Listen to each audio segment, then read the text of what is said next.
Question है, दो समरूप त्रिभुजों की संगत भुजाएं 2:3 के अनुपात में हैं। यदि छोटे त्रिभुज का क्षेत्रफल 48 वर्ग सेंटीमीटर है तो बड़े त्रिभुज का क्षेत्रफल ज्ञात कीजिए। तो हम देखते हैं कि भुजाओं का अनुपात हमें दिया है।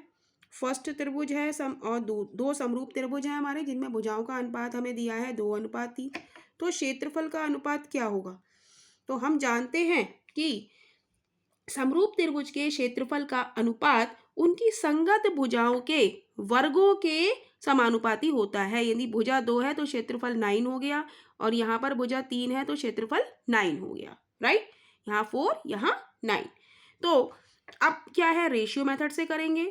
जो दिया है, हमें क्या दिया है, छोटे त्रिभुज का क्षेत्रफल कितना है, जो दिया है उसको ऊपर लिखेंगे, जो दिया है उसकी तुलना उससे। छोटे त्रिभुज का क्षेत्रफल दिया तो छोटे त्रिभुज का क्षेत्रफल कितना है, 4, तो 4 से भाग देंगे, और जो पूछा है उससे हम क्या करेंगे, मल्टीप्लाई।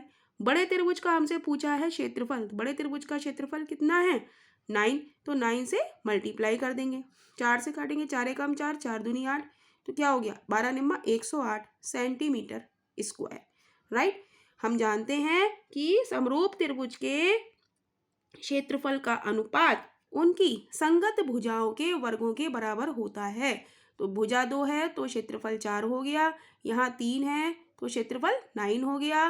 तो रेशियो मेथड से इसको सॉल्व करेंगे। जो दिया है, हमें दिया है छोटे त्रिभुज का क्षेत्रफल, जो दिया है उसकी तुलना उससे, छोटे त्रिभुज के क्षेत्रफल की तुलना छोटे त्रिभुज के क्षेत्रफल से, और जो पूछा है उससे मल्टीप्लाई। बड़े त्रिभुज का क्षेत्रफल पूछा, उससे मल्टीप्लाई।